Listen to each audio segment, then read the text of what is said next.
That'd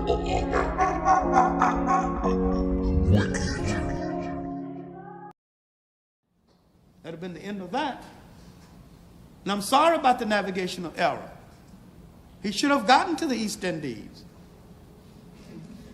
But Columbus set in motion the genocide that destroyed the entire Indian population of the Caribbean islands, to the last man, woman, and child. There is probably not a human being alive who can say he's even a distant relative of one of those Indians. They were totally wiped out. And Christopher Columbus set this in motion. Now, let's go back to 1492 again. 1492 in Spain, the marriage of Isabella and Ferdinand had unified certain warring factions of the church. And this unity gave Spain the strength to expel the Moors from Spain. Many of these Moors coming back into Africa, soreheads, began to prey on other parts of Africa. Their expulsion created an internal dispute in Africa. North Africans preying on the people in inner Western Africa. 1492 again in Africa. One of the great African militarists who ever lived, Sonny Ali, then emperor of the empire of Songhai, died on his way, was drowned on his way from a minor war in the south. And the empire suffered for a year.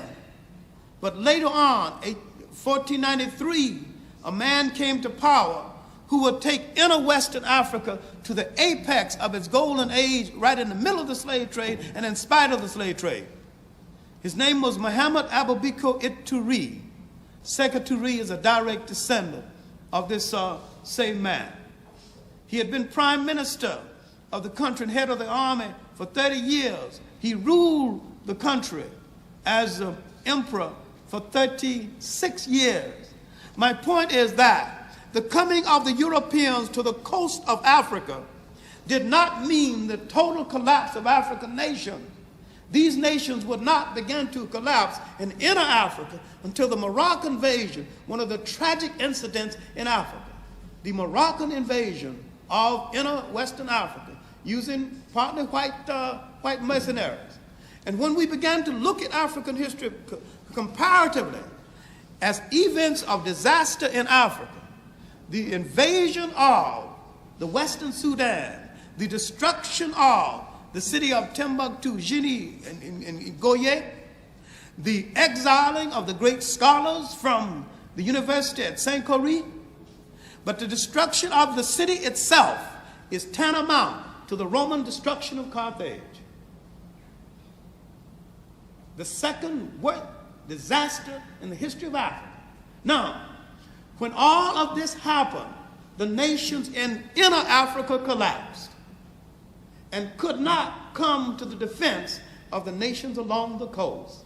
Now the slave trade could move to the hinterlands just at the time the Portuguese and the Spanish and the English were fighting over territory in the so-called New World, and the Portuguese, thanks to the Treaty of Tordesillas, had the big colony of Brazil and had to scramble to increase their slave trade in order to populate this big colony, which was over and beyond anything the Portuguese could do justice to. My point is that in this new world, these Africans began a revolt. They began to revolt on the boat coming over. They continued the revolt to keep from getting off of the boat. And they continued the revolt after they got off of the revolt. And the one thing which would facilitate the revolts of the African in South America and in the West Indies was African cultural continuity. Once you look at these revolts, you will find that you had the most successful revolts where you had the largest amount of newly arrived Africans who had not been adjusted to the plantation system. And once you look at these revolts in context with all of South America and the West Indies, you will find a pattern of revolt in the West Indies and in South America much different from the pattern of revolts in the United States, where you have to take the buying habits of the slave master into consideration. In the United States, the crude, uncultured people, this douce mixture of the human waste matter of Europe. I have said once, and both my students and especially the white professor said that, no, that's too much exaggeration for shock treatment. I wasn't exaggerating for shock treatment. I was saying that Europe literally dumped its human garbage can into the area called the United States. And that you had bad seed from the beginning because Europe's discards in the main populated this part of the United States. A few different types in New England, but not that different. Not that different.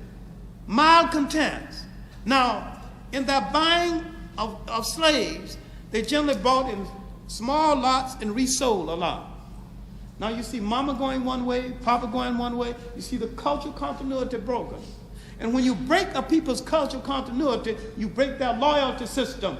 And it is the loyalty system and the institution that produced loyalty system that holds the people together. While in the West Indies in South America, they bought in large lots and kept them together because they thought they could exploit them better that way. They were right. But the one thing they forgot is that they could revolt better that way. And so the nature of revolt in the Caribbeans and in the Western and in South America was distinctly different. And besides, an island is a capsule. You're pent up there on this island. And culture can be contained better on an island than in places where you have so much land mass to dissipate people, physically, and to also dissipate their culture. And besides, by buying in large lots, most of the slaves in the Caribbean came from the same general area within Africa and could speak the same basic African language and could maintain the drum language, which was the key to the success of the Haitian Revolution. Now, in the 1660s, these revolts began to develop in Jamaica, especially in Jamaica, not in Haiti right now. The revolts in Cuba in the 1500s, as early as 1522, a slave revolt in Cuba. Now, what you need to understand about the blacks in the New World and the relationship of these blacks to the rest of the history of the New World, that there were continuous revolts. Now, there were revolts of blacks who had been converted to Islam in Africa. There were revolts of African traditional kings whose authority extended to their presence in the New World. And it was nip and tuck, and they could barely make it. One of the little known revolts, and I think properly assessed may turn out to be one of the better ones, is the Babis revolt in Guyana, led by a man named Cuffy. And this revolt would come after the famous Maroon revolt in Jamaica, led by a man named Kojo. Both of these are Ghanaian names. Toussaint Louverture came from a place in Ghana called Kemede. Is it accidental that the most successful revolts in the New World were led by slaves from Ghana? Now, look at Ghana today, and look at Ghana at the period of the slave trade. That cultural continuity was more or less intact in Ghana when they were taken. And when they came to the New World, they came out of a tradition of revolt, and they could transfer this condition of revolt to this new setting in the New World. Now, in South America and in the West Indies, especially in South America and Brazil, where there were large numbers of black women married to Portuguese men. But these women maintained their loyalty to the people in the field. Now, why is it that in the West Indies and in South America, Nearly every slave revolt was engineered by house servant, and nearly every slave revolt in the United States was betrayed by house servant. Now, if you got your West Indian nationalism or your negative Afro-American